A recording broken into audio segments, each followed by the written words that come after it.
En fait, ce qu'on aimerait, c'est faire partie des commissions d'éducation. À chaque fois qu'il y a des échanges, alors avec l'AEFE ou quand, par exemple, on a parlé il y a 2 ans de l'enseignement du français à l'étranger, quand il y avait la présentation du rapport, beaucoup de personnes étaient présentes, du réseau homologué, même les parents d'élèves, les anciens élèves, etc. Mais les flammes n'étaient pas représentées.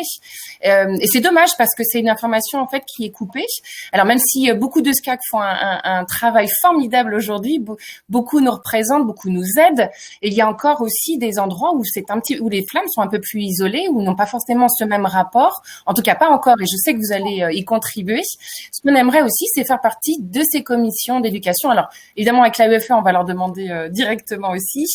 Mais il y a certainement d'autres instances et il faut que les flammes soient représentées. C'est quand même des dizaines de milliers d'enfants déjà aujourd'hui, encore plus certainement demain.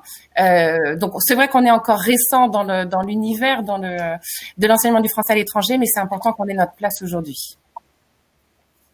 Oui, tout à fait, bien sûr. Après, ce qu'il faut voir, c'est que les flammes ne sont pas non plus des écoles. Ce n'est pas un réseau éducatif à part entière. Vous êtes plutôt, les flammes, c'est plutôt, ça ressort du domaine du culturel, du linguistique. Au niveau de la coopération linguistique, là, les flammes sont totalement présentes. Après, la place particulière des flammes, c'est peut-être pour ça qu'il peut y avoir des communications qui sont peut-être un manque de communication. Il faudrait voir la place spécifique des flammes, parce que pour de ces moments de communication sur l'éducation, peut-être que là vous êtes en complémentarité et non pas au... Alors si vous me permettez, Marina, monsieur Torres, en tant que parlementaire, j'ai peut-être aussi un rôle ou un mot à ajouter à ce que vous dites. Prochainement, nous allons revoir la composition du CA de l'AEFE. On peut le tourner dans tous les sens. La tutelle des flammes, c'est l'AEFE. Autrement dit, il y a le réseau homologué, vous avez raison, il y a la coopération éducative, mais l'AEFE a dans ses missions la coopération éducative, tout comme la DGM, mais particulièrement l'AEFE qui a le budget à sa disposition des flammes. Donc, je ne trouverais pas totalement aberrant, enfin, je pense ne pas être la seule d'ailleurs, à considérer que lorsque nous allons remettre sur la table prochainement par un projet de loi, je crois, qui arrive, la composition du CA de l'AEFE, je crois qu'à titre d'expert, qu'il y ait un représentant des flammes ne semblerait pas totalement aberrant. Enfin, il y a une tutelle auprès de l'AEFE, il y a le budget qui est géré par l'AEFE. Si on doit recomposer, et même je dirais, ça pourrait se faire dès demain, parce qu'il n'y a pas besoin de recomposer, je pense à vérifier en matière de règlement, mais il me semble qu'un expert peut être invité par n'importe lequel d'entre nous dès lors où nous siégeons au conseil d'administration de l'AEFE. Et je crois que à ce titre-là, si des parlementaires ou d'autres souhaitent être accompagnés d'un expert, ils peuvent venir. Donc ça n'amène pas à une réécriture, je dirais, des statuts du règlement du CA de l'AEFE. Mais si on veut même aller plus loin, on peut l'institutionnaliser. Donc je dirais que l'opportunité de vous faire parler à travers soit un représentant du CA ou directement à travers un siège ou une autre forme d'expression est déjà envisageable lors du CA. Maintenant, est-ce que c'est le lieu, je dirais, vu qu'il n'y en a pas d'autres, en l'occurrence, soit il faut le créer, soit il faut se saisir de cette opportunité. Voilà, mais sans aller bien loin dans l'imaginaire, nous pourrions déjà être assez pragmatiques sur le sujet et donner la voix à un représentant qui organiserait en amont peut-être ce que vous êtes en train de faire, ce qu'on est en train de faire aujourd'hui, un webinaire qui amènerait à ce moment-là des questions sur le sujet des flammes et qui amènerait aussi des réponses, mais qui ferait qu'on n'oublierait pas les flammes en tout cas. Tout à fait, excellent. Je vois que sur le chat, là, ça réagit énormément. Je rappelle qu'effectivement, on n'est pas un réseau homologué, mais on donne des cours de langue, on donne des cours de français, on a des enseignants, on nous appelle même les écoles du samedi dans beaucoup de pays. C'est quelque chose sur lequel on insiste depuis plusieurs années. On essaye d'éduquer, nous aussi, tous les intervenants de l'enseignement du français à l'étranger. Et j'aimerais beaucoup vous inviter, en fait, à venir dans l'une de nos flammes pour que vous voyez un petit peu comment ça structure, puisque peu ou prou, ça ressemble énormément quand même. On a des classes, on a des enseignants, on a des élèves, on a des manuels et on prépare à des examens. De plus en plus, les flammes sont centre de passation ou centre d'examen FLE. D'autres vont encore plus loin. Je crois qu'on en avait déjà discuté. On prépare à des examens aussi français tels que le bac de français ou internationaux comme le baccalauréat international. C'est une demande en fait qui est récente, très très très clairement, mais qui se développe de plus en plus. Pourquoi ? Parce que ce sont des familles françaises. Nous sommes parents, nous avons des enfants, nous voulons que nos enfants puissent éventuellement en plus étudier en France. Et je pense que ça, c'est ce vers quoi la France, le gouvernement français tend à ce que nos enfants soient des véritables ambassadeurs et puissent retourner en France avec toute l'expérience qu'ils ont acquis à l'étranger. Ça sera une richesse pour notre pays.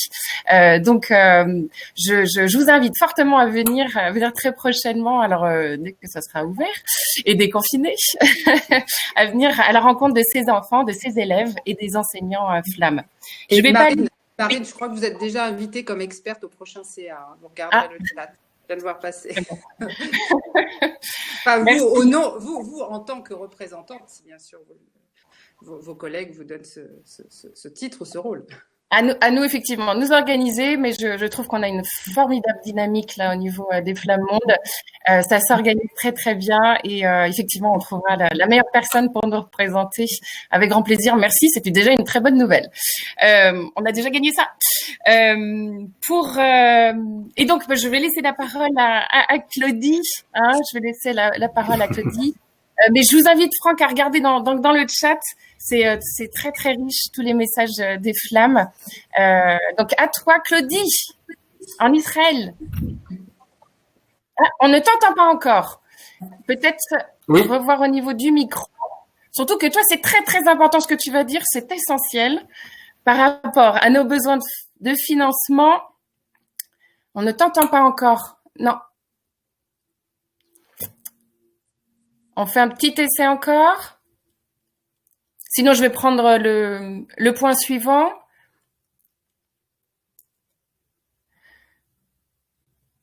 Non, pour l'instant, ça ne marche pas. Claudie, il faut que tu appelles ton spécialiste technologie préféré pour qu'il vienne t'aider. Non, malheureusement, ça ne marche pas encore, Claudie.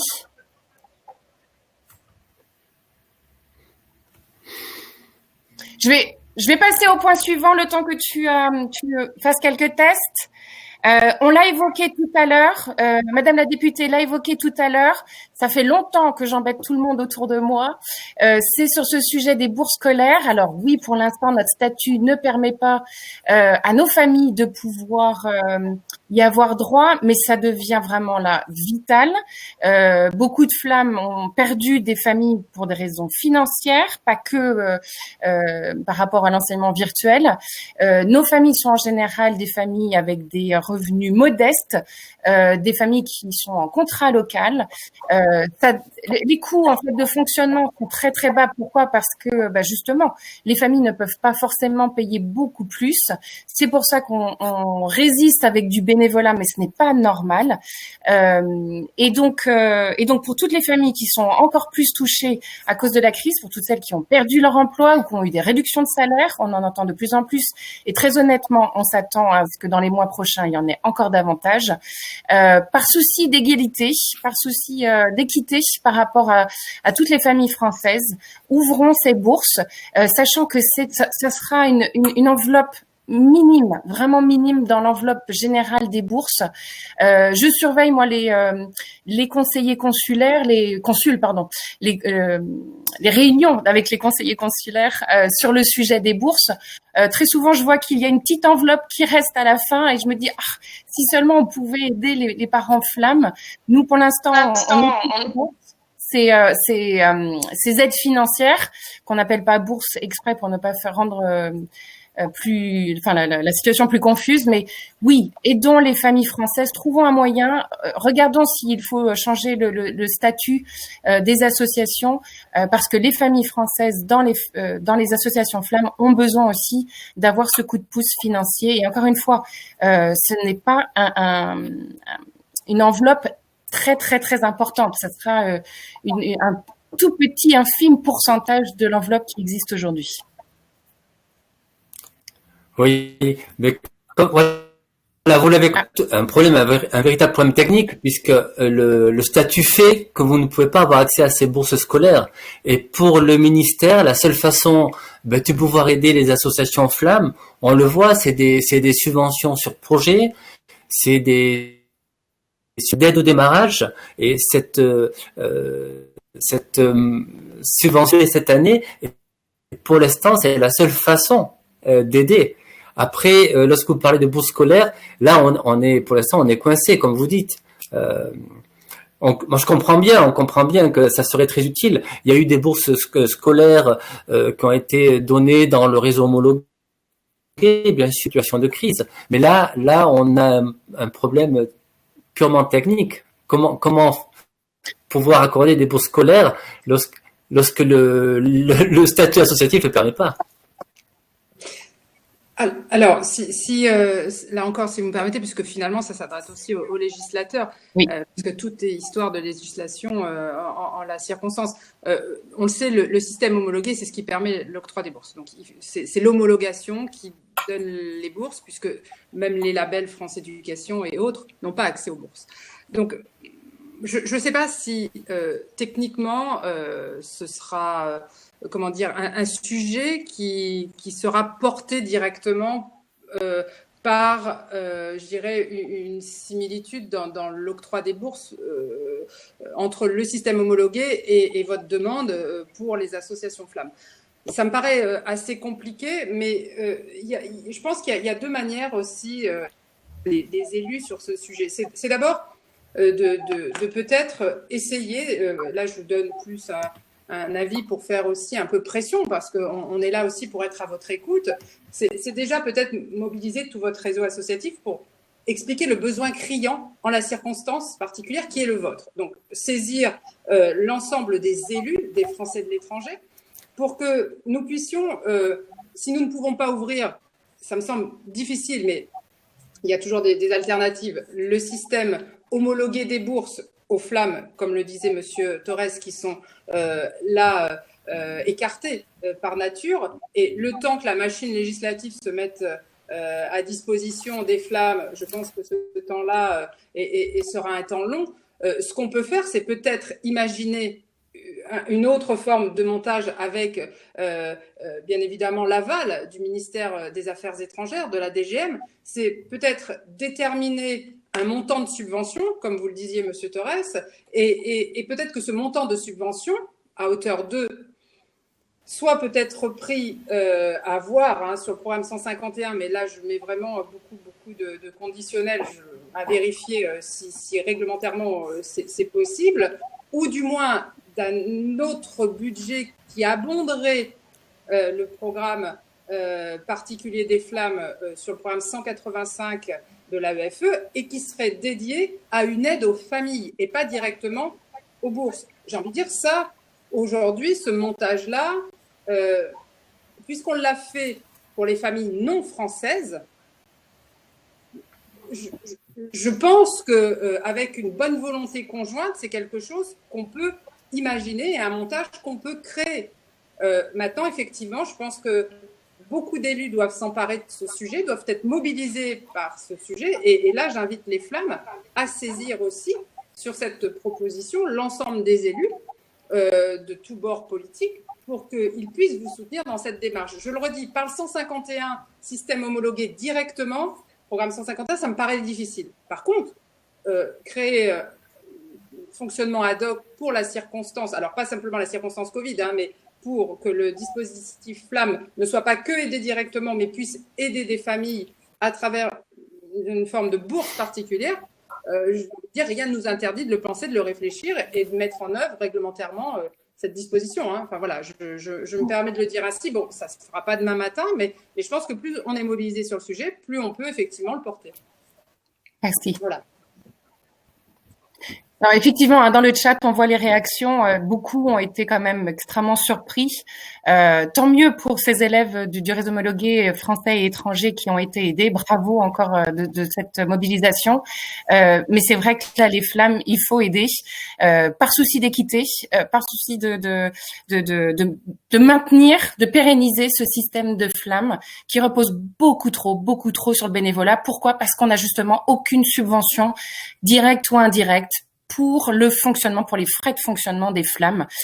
Et pourtant, c'est ce qui se passe avec les bourses, c'est ce qui se passe souvent avec d'autres aides dans les autres réseaux, que ce soit les alliances, que ce soit aussi les écoles. Donc, il est temps aujourd'hui maintenant qu'on voit que les flammes ont vraiment une utilité, une mission, elle est remplie pour tous ces enfants français de l'étranger qui n'ont pas d'autre accès à une éducation en français. Il faut qu'on les aide. Oui, ça m'entend, pardon. Et juste dernière chose, je l'avais proposé dans mes recommandations, souvenez-vous, j'avais proposé d'aider les familles françaises du réseau de coopération à travers un chèque éducation. Je sais que Laurence Sauer, à l'époque directrice culturelle dont je parlais tout à l'heure et qui a rejoint maintenant un poste d'ambassadrice, avait aimé cette idée. Il y avait une volonté de poursuivre cette proposition. Donc, je pense qu'il est important de saisir son successeur, M. Perrault, et tout de suite lui permettre de travailler aussi sur ce sujet et de sensibiliser les élus que nous sommes. Moi, je le ferai, mais je n'ai pas vocation à les mobiliser les autres étiquettes politiques. Je le ferai auprès de ma propre famille, je dirais. Mais il faut qu'on soit nombreux à soutenir cette volonté commune et ensuite voir comment effectivement la DGM peut peut-être trouver des solutions. Ça peut être une manière d'avancer sur le sujet. Merci beaucoup. C'est vital, je ne saurais le dire autrement, ça va être vraiment vital dans les années qui viennent. Claudie, est-ce que ça marche le micro? Non, toujours pas. Aïe, aïe, aïe. On l'a évoqué, de plus en plus de nos élèves, parce que, un peu ou prou, la plupart des flammes, on l'avait regardé nous sur pas mal de villes. Finalement, les flammes sont encore récentes. Il y en a beaucoup qui ont moins de 8-10 ans et qui accompagnent au fur et à mesure en fait leurs élèves au fur et à mesure de leur progression, de leur éducation. Et donc certaines maintenant commencent à avoir des élèves qui sont là donc depuis 8-10 ans et qu'on accompagne donc jusqu'aux examens, des examens qui vont les aider à aller à l'université. J'ai eu la chance de pouvoir discuter avec le directeur de Campus France ici aux États-Unis. Il faut qu'on généralise aussi l'offre de Campus France, qu'elle ait une proposition, une offre qui est bien spécifique à ces enfants qui ne sont pas des enfants étrangers et qui ne sont pas des enfants du réseau homologué, mais qui sont quand même bilingues et qui ont des diplômes étrangers et des diplômes français tels que le DELF ou le bac ou etc. Donc il faut qu'on ait aussi cette réflexion à ce niveau-là et que tous les programmes d'aide, d'accompagnement, de bourse pour pouvoir aller étudier en France puissent aussi être ouverts aux élèves flammes et qu'on prenne en compte cette spécificité, ce public qui, encore une fois, est différent du public pour lequel Campus France a été créé pour l'instant. Voilà. Donc, Claudie, toujours pas de nouvelles. Est-ce que j'essaye d'en parler, Claudie, ou est-ce que... je vois que tu as ton expert IT juste à côté de toi. Peut-être que Stéphanie peut peut-être prendre la parole, parce que je vois que Claudie essaye d'être aidée, et puis on finira par Claudie parce que ça va être finalement encore plus précis. Stéphanie. Très bien. Alors, pour être précise, ma question concerne les subventions attribuées aux regroupements régionaux. Alors, l'expérience ici en Espagne est que nous avons donc organisé en février 2020 une rencontre qui s'est tenue donc à Barcelone, au lycée français de Barcelone. Donc, c'était la première fois que nous étions ensemble, qu'on avait cette possibilité de pouvoir échanger, de se rencontrer, de mutualiser un petit peu nos pratiques et nos exercices. Et ça a été vraiment une très belle expérience. Donc, pour être clair, je pense qu'effectivement, ces regroupements c'est vraiment une superbe idée pour pouvoir fonctionner, pour aider notamment les jeunes associations, mais de toute façon les associations flammes. Et la question est, peut-on envisager que ces subventions soient pérennisées afin de garantir la stabilité de nos missions, en accordant notamment des fonds pour les permanents, aujourd'hui essentiellement bénévoles, en tenant compte du rôle indispensable que peut jouer une coordination régionale dans la création, le développement et l'épanouissement des associations flammes. Oui, vous avez vu donc par rapport à justement ce besoin de faire des organisations régionales, ça a été bien reconnu puisque un troisième type de subvention, j'avais indiqué, il y avait donc subvention de démarrage et subvention pour les projets et donc subvention pour organiser des rencontres régionales. Je regardais par exemple pour la première campagne, il y a eu 4 rencontres qui ont pu être organisées, enfin en tout cas financées et organisées. C'était donc Royaume-Uni, Espagne, Croatie et États-Unis. Donc c'est vraiment important, on voit bien d'ailleurs ce colloque, c'est bien une rencontre non plus régionale mais mondiale, on va dire. Mais alors je voudrais pas être le monsieur monsieur technique qui dit toujours non, c'est-à-dire que si vous voulez des permanents, il va falloir dire qu'on va salarier des personnes. Or, encore une fois, les subventions, c'est pour des aides au projet. C'est-à-dire, elles n'ont pas vocation à être pérennes. C'est un peu comme pour les alliances françaises, par exemple. On peut pas non plus donner aux alliances françaises des subventions de fonctionnement. C'est sur des projets culturels, etc. Et donc, l'idée d'avoir des permanents pour assurer des rencontres régionales, là, techniquement, je vais encore dire, ça sera pas possible. Par contre, on a ce troisième type de subvention qu'on a bien présent à l'esprit. Je regardais, c'était 20% de la subvention de la première campagne. Ça, il faut absolument le garder et à chaque fois, sur des projets de rencontres, les soutenir. C'est ce que le ministère des Affaires étrangères fait. Merci beaucoup. Je voudrais juste rebondir sur 2 points. Alors, comme vous le précisiez, c'est par projet, donc ça c'est toujours un petit souci parce qu'on a vraiment besoin d'aide pour un bon fonctionnement. Moi je suis tombée il y a pas longtemps là sur un rapport. La Fondation des Alliances françaises reçoit une subvention directe. Elle peut même rémunérer des personnes. Les délégations régionales ont des permanents qui sont payés par le ministère via un plan triennal. En tout cas, c'est ce qui était marqué dans le document. Donc, il y a certainement une possibilité. Alors, pas ce qui existe aujourd'hui, effectivement, puisque c'est par projet, mais il faut qu'on mette en place un système parallèle aussi pour les flammes, puisqu'aujourd'hui, on s'est développé de telle manière qu'on en a besoin. C'est vraiment ce qu'on veut faire ressortir, c'est qu'on est arrivé à ce niveau de professionnalisation, ce niveau, cette amplitude aussi, et cette réponse qu'on apporte aux familles françaises et francophones. Olivier Brochet disait tout à l'heure 7500 enfants français, je pense qu'il y en a un petit peu plus, parce qu'il y avait tous les enfants qui sortaient du cadre de l'âge qui n'étaient pas comptabilisés dans les dossiers. Marine, tu m'entends? Oui, je t'entends. Et donc les autres, ce sont quand même des enfants francophones. On s'adresse à des enfants de Suisse, de Belgique, du Québec, d'Afrique francophone. Enfin, on a des enfants de partout qui sont francophones.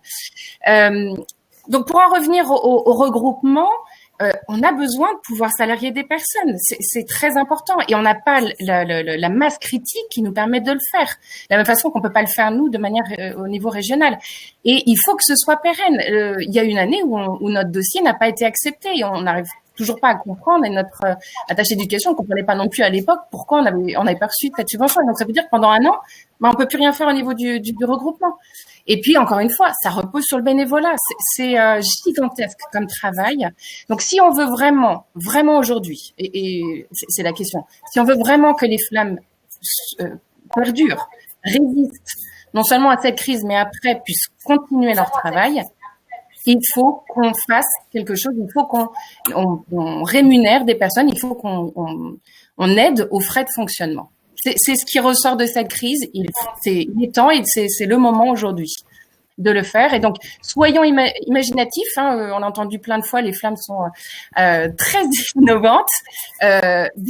Discutons ensemble. Je suis sûre qu'on trouvera ensemble une façon de le faire, parce qu'aujourd'hui, c'est vital. C'est vital pour qu'on puisse y arriver.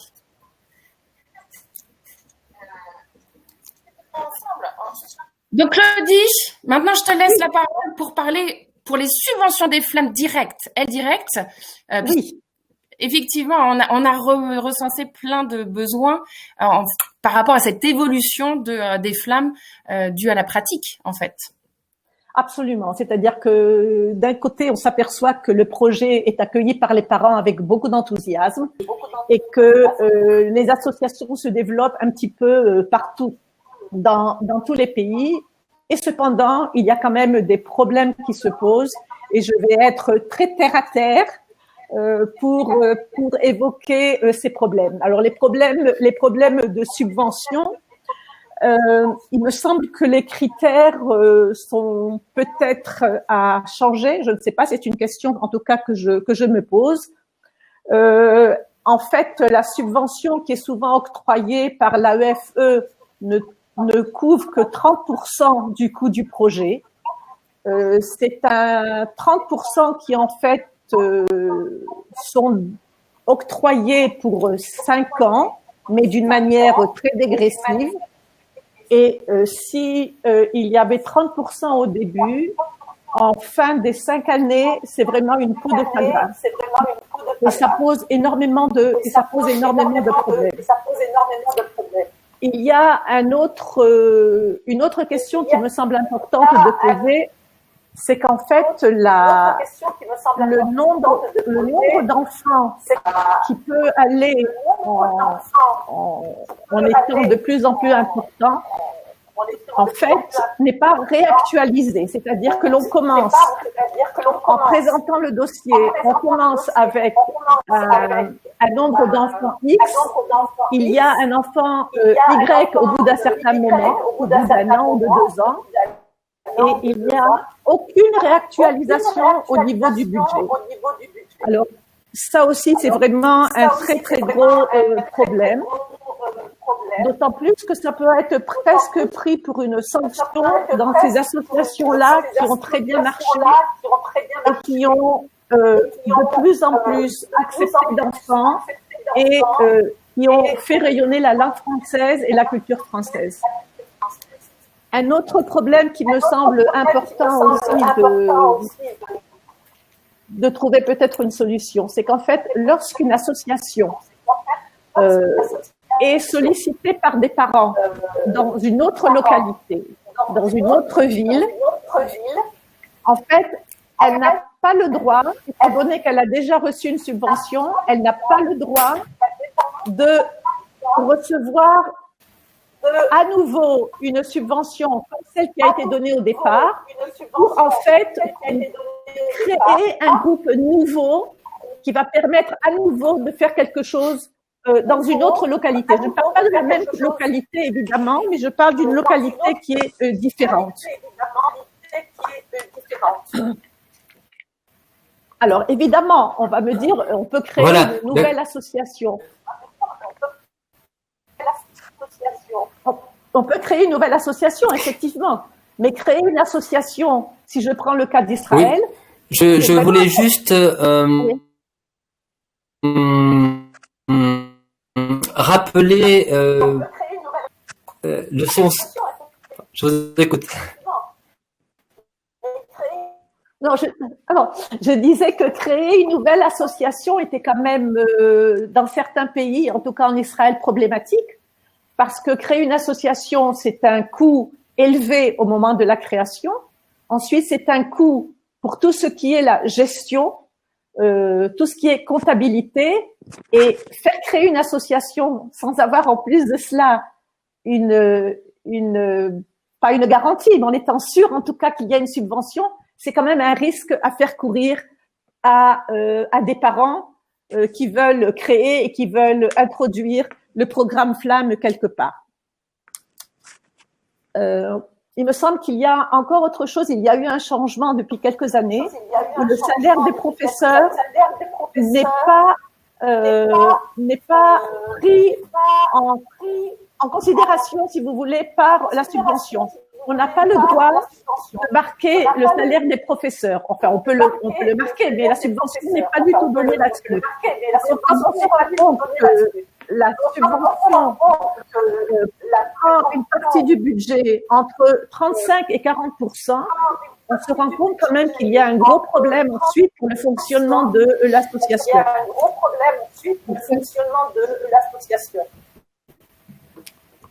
Claudie, est-ce que vous pouvez éteindre votre... je pense que vous êtes sur haut-parleur.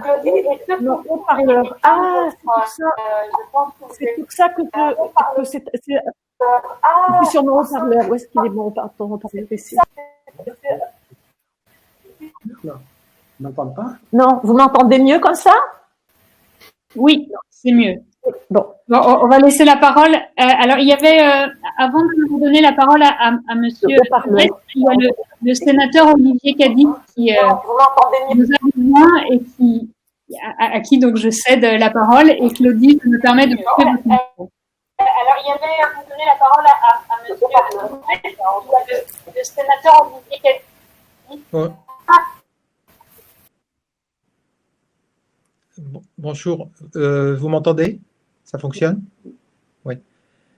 Tout d'abord, merci et bravo à Samantha pour cette initiative et cette organisation, parce que je crois que ça faisait très très longtemps effectivement que on avait besoin d'avoir une enceinte pour permettre aux associations Flammes du monde entier de converser ensemble, et je trouve que c'est une belle innovation et qui était nécessaire. Voilà, pour ceux qui ne me connaissent pas, donc je suis sénateur des Français de l'étranger et je suis basé au Royaume-Uni.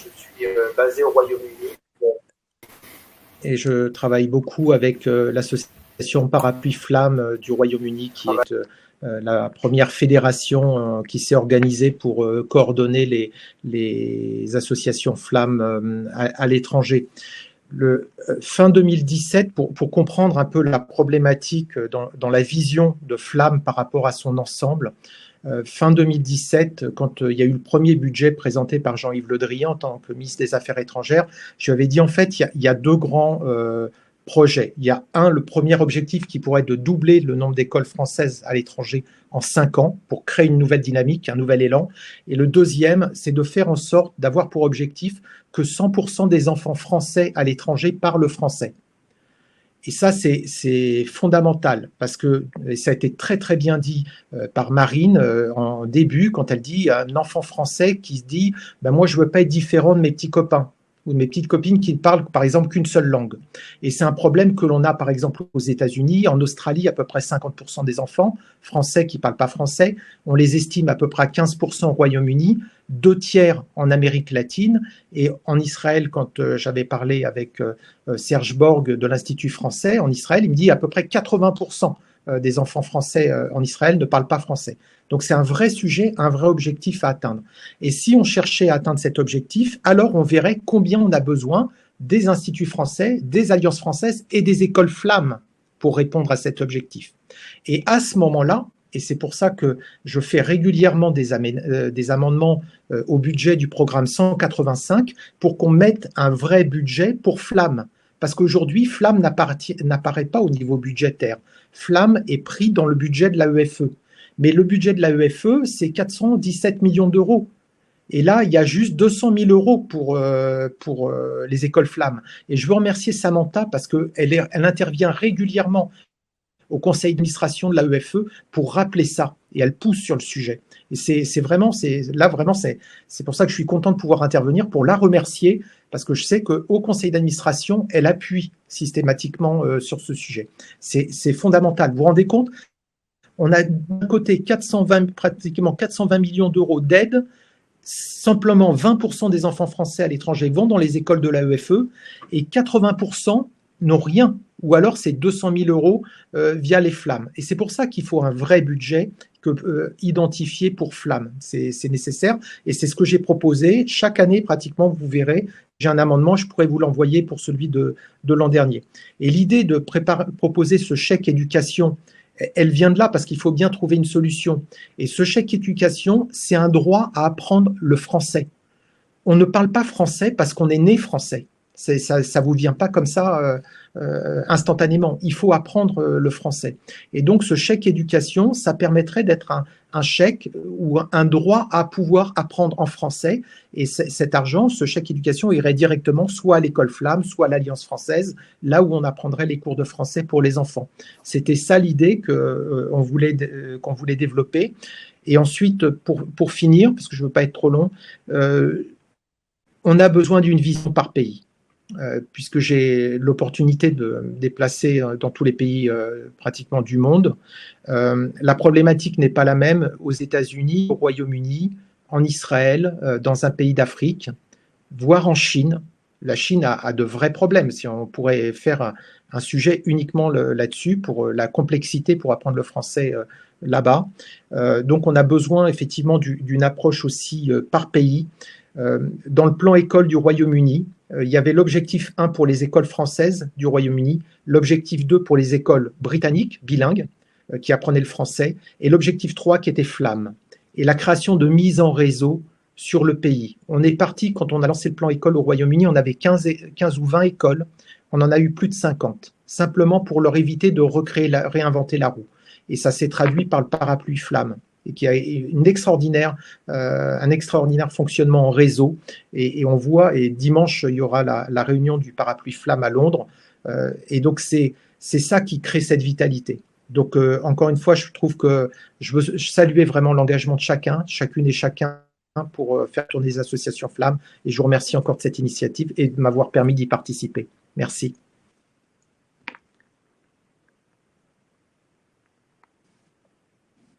Merci. Merci beaucoup, monsieur le sénateur. Merci beaucoup, monsieur le sénateur. On va laisser aussi monsieur Franck Torres répondre aux interventions précédentes. Je pense qu'il y a aussi Stéphanie Adélaïde qui devait intervenir. Et puis François Normand de la FAPE. J'ai déjà fait mon intervention pour situer à Claudie. Pardon. Très bien. Alors, donc on laisse monsieur Franck Torres répondre aux interventions précédentes et puis ensuite monsieur François Normand qui voulait aussi intervenir.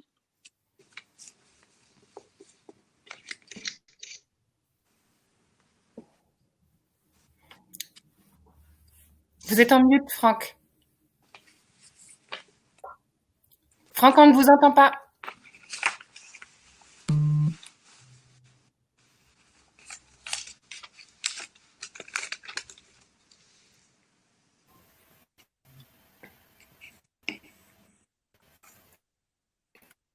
Je dois relancer.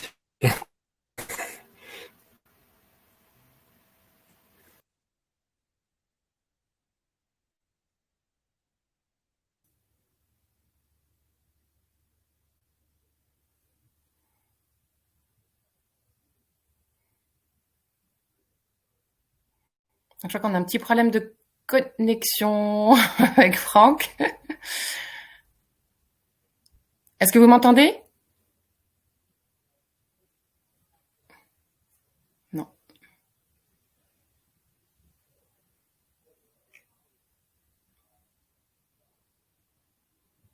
Ah, Franck est revenu.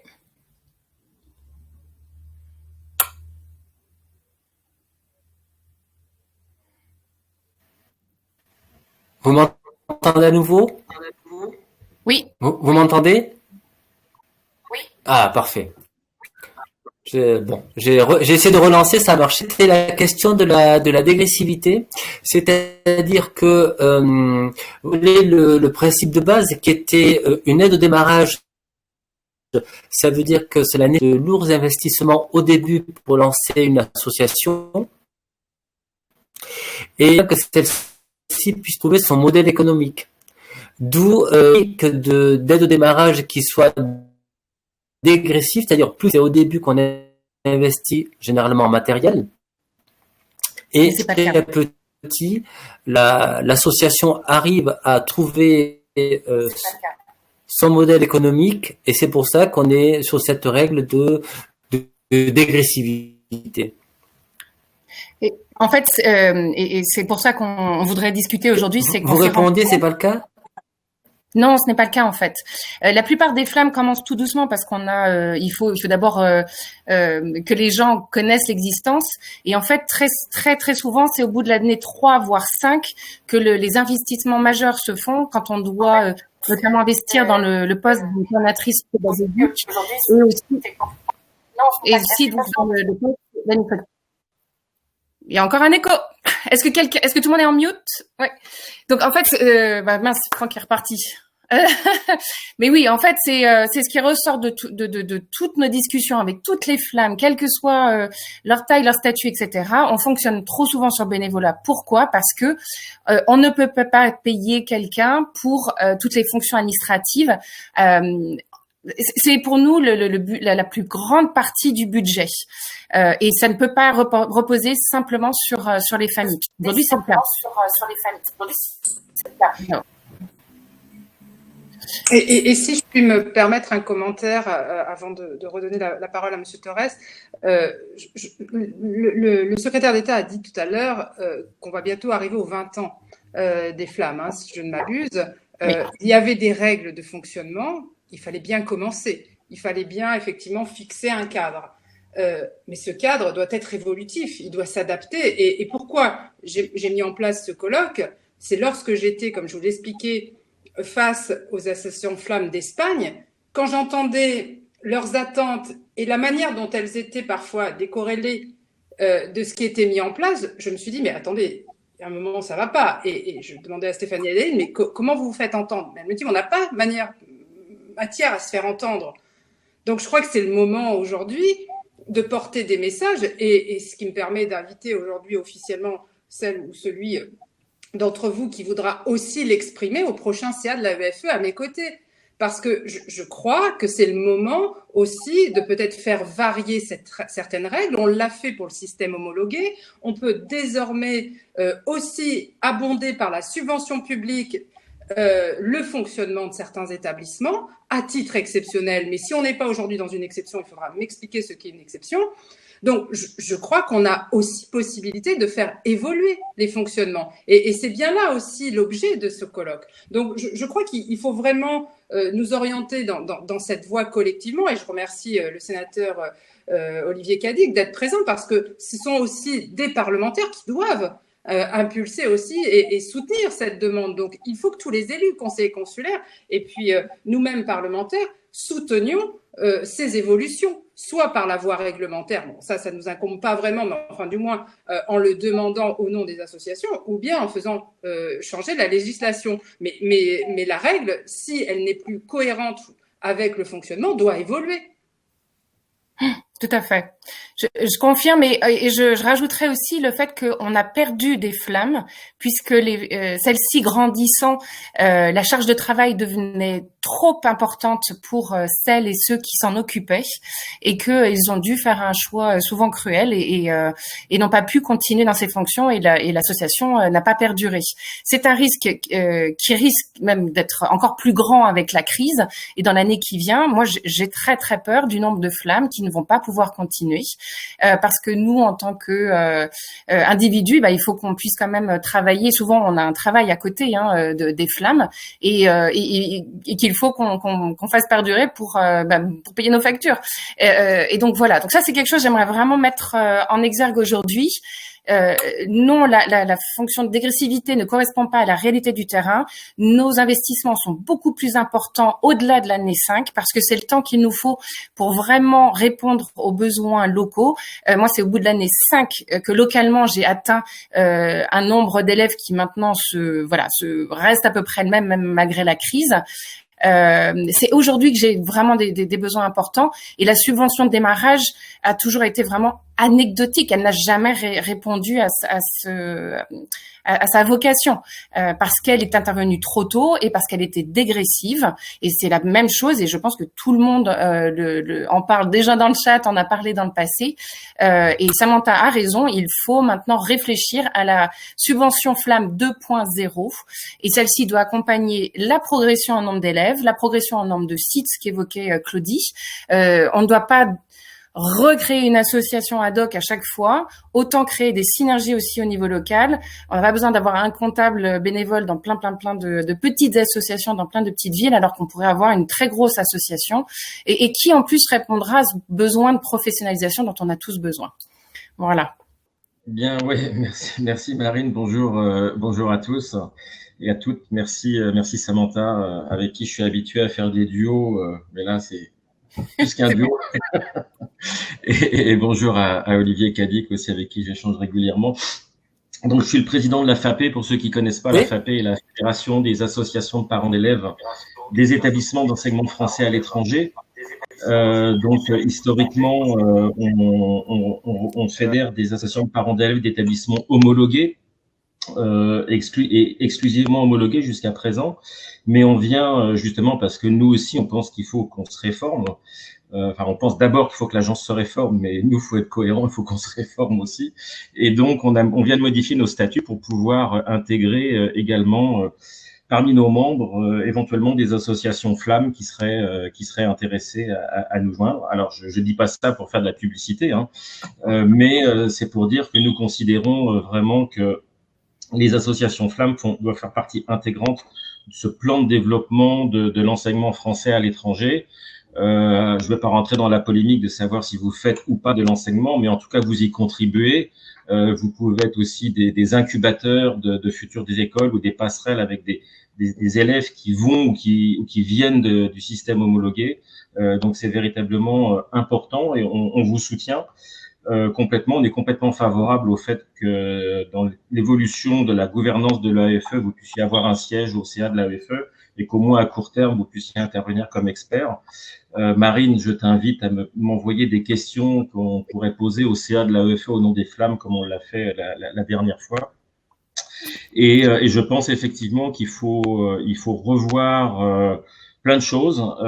Une des aberrations que je vois, par exemple, moi, et j'ai pas de langue de bois, hein, donc j'y vais directement, dans la restructuration de l'organigramme de l'AEFE, où il y a une direction du développement et de l'accompagnement du réseau qui a été créée. On ne retrouve pas les Flammes à l'intérieur de cette direction.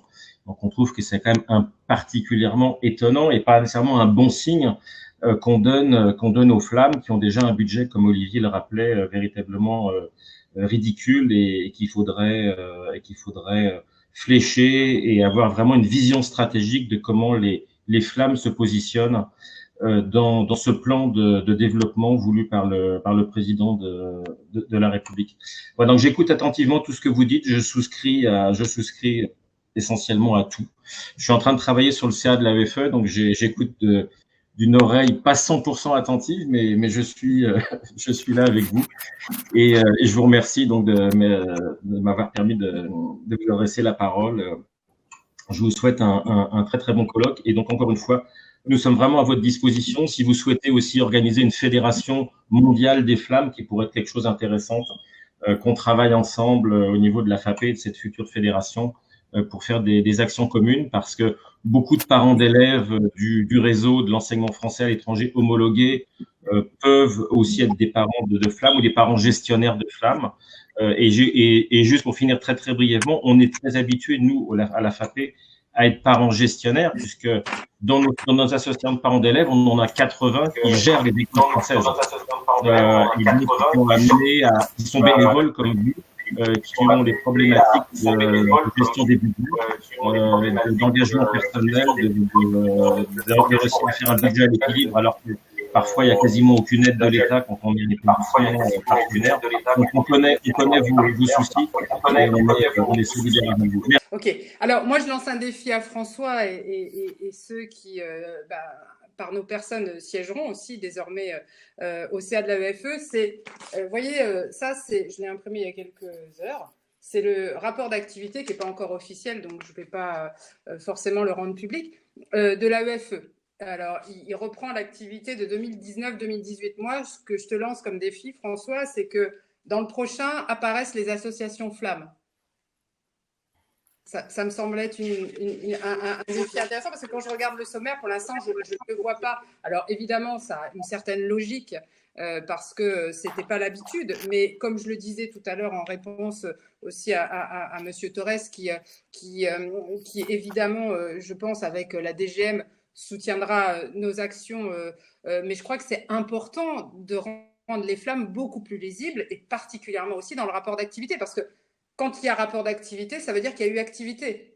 Et là, en l'occurrence, le fait de ne pas le voir apparaître alors qu'il y a eu activité, alors que l'AEFE aussi, bien évidemment, s'engage auprès des flammes, ça n'apparaît pas. Donc ça fait partie des détails, mais qui ont leur symbolique. Et je pense que c'est important de le faire aussi changer. Donc oui, merci encore François. François, c'est une opportunité incroyable et merci d'avoir cette ouverture d'esprit. Et oui, il y a des passerelles à tous les niveaux, entre enseignants, entre parents, entre écoles et écoles flammes. Donc au plaisir de travailler avec toi et t'aider. Alors du coup pour le rapport, puisque tu as des devoirs aussi, on sera ravis de pouvoir t'aider. Et oui, je pense qu'il est clairement important de nous organiser et d'avoir cette représentation. Donc merci de cette proposition. On l'accepte avec grand plaisir. Toutes les idées et toutes suggestions, tous les conseils sont les bienvenus. Merci à Olivier Cadic, merci pour toutes ces informations aussi qui nous confortent dans notre mission. Merci à Samantha Casbonne pour son soutien. Il est temps parce que la crise, mais même avant la crise, on l'avait déjà dit et redit. Les flammes ont énormément évolué par rapport à ce qui était leur objectif au départ. Accompagnons-le parce que il est nécessaire pour ces 4 enfants sur 5 français de l'étranger qui n'ont pas encore accès à une éducation en français. Donc, travaillons ensemble pour aller plus loin ensemble. Merci. Jeanne ? Merci beaucoup pour ces beaux mots qui seraient de beaux mots de conclusion, mais je pense qu'il serait quand même bon de redonner la parole à Monsieur Torres, qui a été coupé à plusieurs reprises et qui n'a pas pu peut-être répondre comme il le souhaitait sur plusieurs interventions. Alors, Monsieur Torres, je vais moi-même allumer votre micro.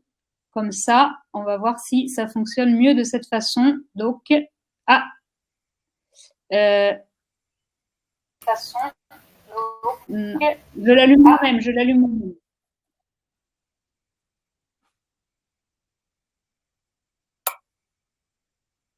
Non, ça n'a pas fonctionné. Alors, je réessaye une dernière fois et puis sinon, tant pis, on passera à la table ronde suivante. Nous avons allègrement sauté sur la pause et ouais, on communique très très bien avec Franck Torres, donc oui, effectivement, on va proposer cette torture. Non. D'accord. Alors, attendez. D'accord. Oui. Alors, allez-y. C'est un aller-retour incessant, mais bon, vivre. Donc, par rapport aux subventions, j'entendais bien qu'il fallait faire évoluer le dispositif. Je rappelais que c'était quand même le cas, puisque pour aider les associations qui avaient déjà démarré ou qui se voyaient avec une subvention trop faible en 2e ou 3e année, il y avait des subventions de projet qui permettaient, puisqu'on peut faire des demandes de subventions doubles, qui permettaient d'avoir plus d'aide. Donc il y a ce type de solutions. Par rapport à ouvrir d'autres sites au lieu d'autres associations, bien sûr, on peut le prendre en compte de manière à ce qu'il y ait aussi des aides au démarrage, non plus pour une nouvelle association, mais pour un nouveau site, à condition que ce soit bien précisé. Je vois pas de problème pour cela. Je sais pas quel était l'autre point mais bon, on peut toujours en effet réfléchir aux critères d'attribution des subventions. Ça reste bien. Il faut que ça soit le plus adapté à la réalité, le plus efficace possible. Ça, c'est sûr. Tout à fait. Bon, bah, très bien. Donc, c'est le début d'une longue période de discussion, mais effectivement, on va travailler ensemble.